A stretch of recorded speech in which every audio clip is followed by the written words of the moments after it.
ये जो हमें दुख मिलते हैं ना, ये पाप के कारण मिलते हैं।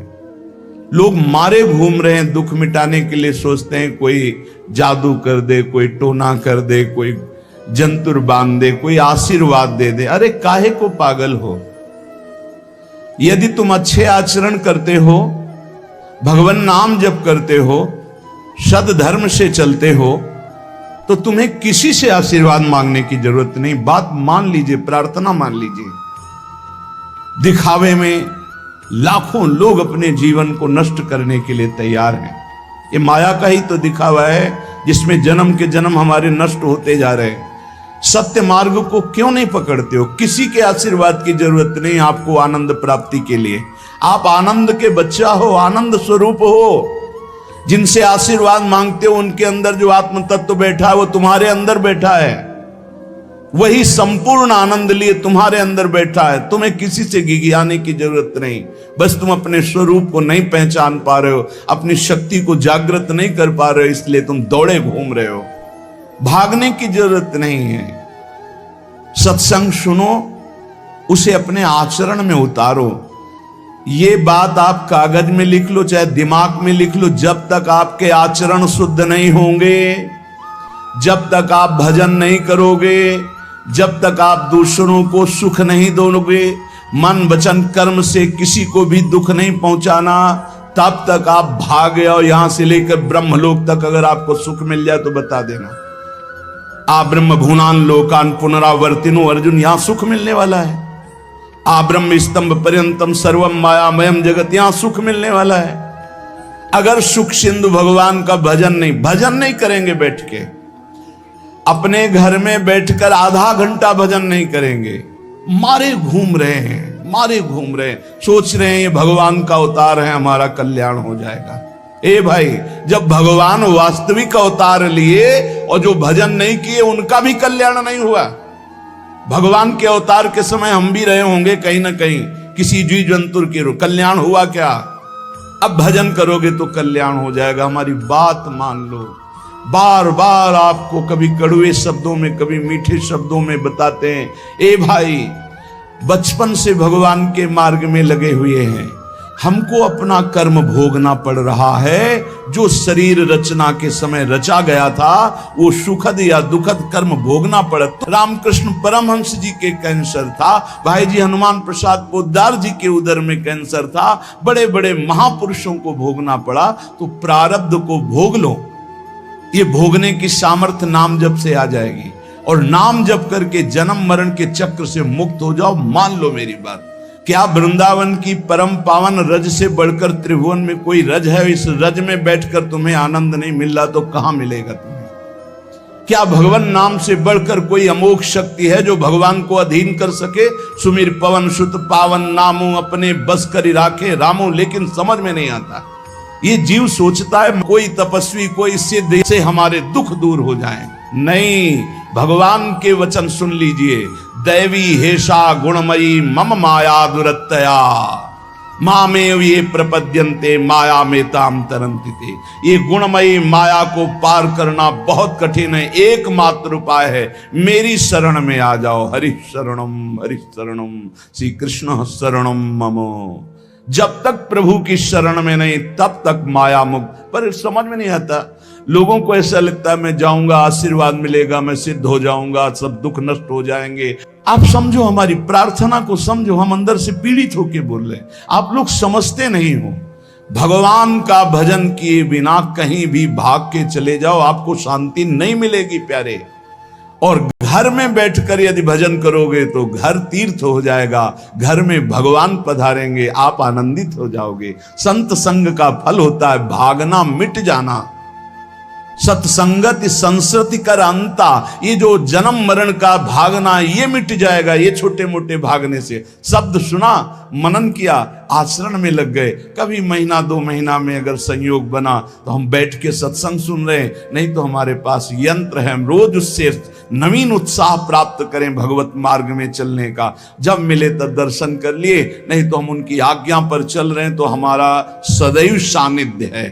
भागने की जरूरत नहीं। नहीं भाई नहीं, थोड़ा चैन लो, थोड़ा शांति लो, भागने की जरूरत नहीं है।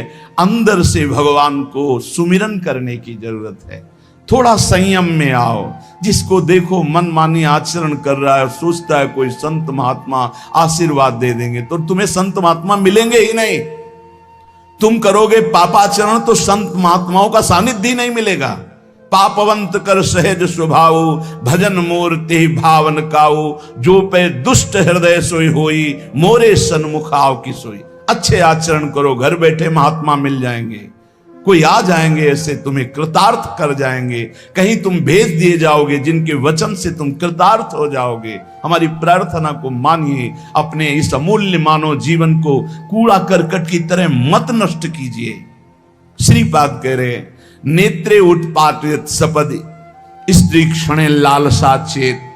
यदि ये गंदी लालसाएं उत्पन्न हो रही हैं तो थोड़ा शासन में लाओ अपनी इंद्रियों को, छूट मत दो। बहुत जीवन व्यर्थ कर दिया इन इंद्रियों ने, अब सावधान हो जाओ। तुम स्वतंत्र सिंहवत जीवन व्यतीत करने के लिए मानव जीवन प्रकट किए भगवान ने तुम्हारा। तुम इंद्रियों के गुलाम होकर, मन के गुलाम होकर, भोगों के गुलाम होकर के जीने के लिए नहीं आए हो मनुष्य देह में। देवता तरसते हैं इस मानव देह के लिए। क्यों? क्योंकि साधन धाम मोक्ष कर द्वारा, इससे साधना करके हम जीवन मुक्त महापुरुष हो सकते हैं। लेकिन नहीं, बस कोई ऐसा कुछ कर दे जिससे हमारा पति बन जाए, कोई ऐसा कर दे कि हम स्वस्थ हों, को भोग भोगें, कोई ऐसा कर दे सारी झंझटें मिट जाएं। अरे औरों की तो बात जाने दो, भगवान जिनके घर में अवतरित हुए आप वहां दृष्टि डालिए। इतने बड़े भजनानंदी महात्मा वसुदेव और देवकी कंस कारागार में बंद किए हुए भगवान पधार रहे हैं, हथकड़ी बेड़ियों से जकड़े हुए। आप विचार कीजिए, भगवान के सिवा तुम्हें कोई बंधन मुक्त नहीं कर सकता। और सब तरंगे हैं, भगवान भगवान है, हमारी बात को समझ लो। भगवान भगवान है, भगवान के भाव में डूब करके सब भगवत स्वरूप हैं। तरंग में वायु विकार है, वायु विकार हटा तो समुद्र ही है। पर इतना भेद है कि समुद्र करोड़ों अनंत तरंगे प्रकट कर सकता है, लेकिन एक तरंग समुद्र नहीं प्रकट कर सकती। ऐसे ही जितने महापुरुष हैं, जितने सिद्ध महापुरुष हुए, भक्त हो चाहे ज्ञानी हो चाहे योगी हो, वो माया विकार को नष्ट करके ब्रह्म रूप में लीन हो गए, तो ब्रह्म स्वरूप वो भी हो गए। ब्रह्मविद ब्रह्म ही भवति। लेकिन ब्रह्म तो ब्रह्म है, जिसने एक संकल्प मात्र से अनंत सृष्टि का सृजन कर दिया, उसकी समानता करने वाला त्रिभुवन में कोई नहीं है।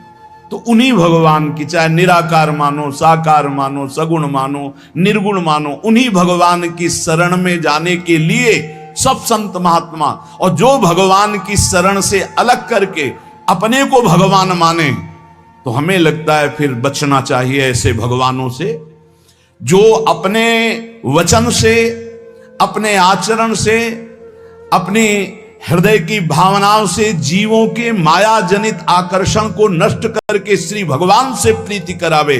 उसे संत कहते हैं, उसे ब्रह्मर्षि कहते हैं, उसे महात्मा कहते हैं, उसे भक्त कहते हैं। शास्त्र उठा के देख लो, ब्रह्म स्वरूप हो गए हैं। दूसरों ने अनुभव किया कि साक्षात ब्रह्म है, लेकिन वो जब बोले तो अपने को ब्रह्म नहीं बोले। गोस्वामी तुलसीदास जी साक्षात भगवान के स्वरूप हो चुके। वो क्या कह रहे हैं? जो मैं अपने अवगुण कहूं, बाढ़े कथा पार नहीं लहूं, ताते मैं कछु अलप बखाने, थोड़े महू समुझे सयाने। कह रहे मैं अपने अवगुणों की यदि कथा कहूं तो ग्रंथ भर जाएगा। थोड़े बता दिए हैं कि मैं अवगुणी हूं, इसमें जो विवेकी जन हैं वो समझ पाएंगे मेरी बात को। क्या समझ पाएंगे? कि भगवान की शरण में जाने से जीव भगवत स्वरूप हो जाता है। गोस्वामी जी भगवत स्वरूप है, सामने भगवान बैठे हुए सबरी माता का स्तवन कर रहे हैं नवधा भक्ति के द्वारा। और सबरी जी ऐसा कह रहे, अधम ते अधम, अधम अति नारी, तिन मां मैं मति मंद अघारी। ये है महापुरुष, भगवान के चरणारविंद की नाम की लीला कथा की वृत्ति हृदय में जिनके संग से जागृत हो, वही सत्संग है। हम लोग बड़े बावरे हैं, अरे तरंग कभी समुद्र प्रकट कर सकती है? सब तरंगे हैं, वायु विकार हटा समुद्र हो गई, मुझे कोई इस पे संशय नहीं। बूंद अलग है तो बूंद है, और समुद्र में गिर गई तो समुद्र है, लेकिन बूंद समुद्र नहीं प्रकट कर सकती। ऐसी करोड़ों अनंत बूंदे समुद्र से लहरों से ऐसे उठती रहती, उनका नाम भगवान है, जिनसे अनंत महात्मा, अनंत ब्रह्म ऋषि